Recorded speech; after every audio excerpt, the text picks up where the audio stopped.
The banksters' fraud continues now. So I think we should come together and work together, and I think we can. Well, the Fed is completely out of control. It's not under any legal controls that Congress can really enforce. And right now, ultimately, they are more powerful than any emperor has ever been.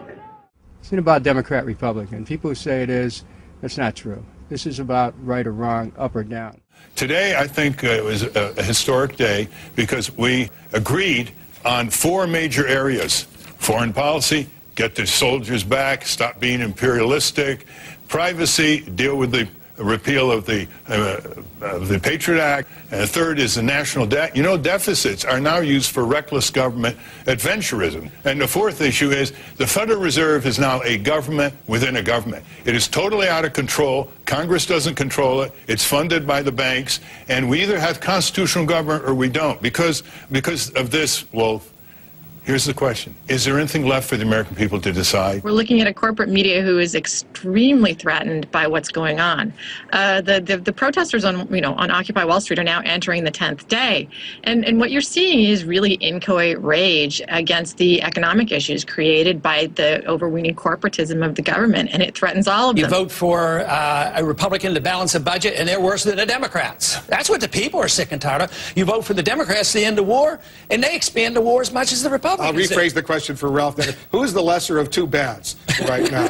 The lesser of two bads is not good enough for the American people. We need the best. The crisis is much bigger than what they even are talking about, because they're not talking about the real crisis, and that is the bankruptcy of the whole country and the destruction of the dollar.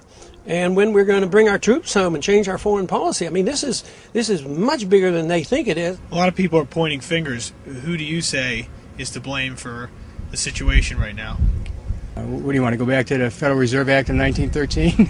All wars are fought with inflation, destruction of the money, which is the reason we have unemployment today. $30 million an hour. 24 hours a day we're spending on those 2 wars. $30 million an hour. I'm trying to get you to understand what the motive was behind the bombing.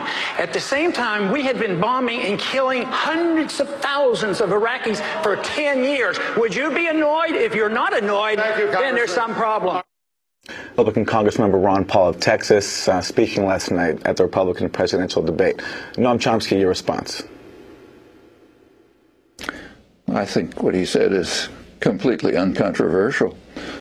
We have broken from reality, a psychotic nation, ignorance with a pretense of knowledge replacing wisdom, an epidemic of cronyism, a central bank that deliberately destroys the value of the currency in secrecy, without restraint, without nary a whimper.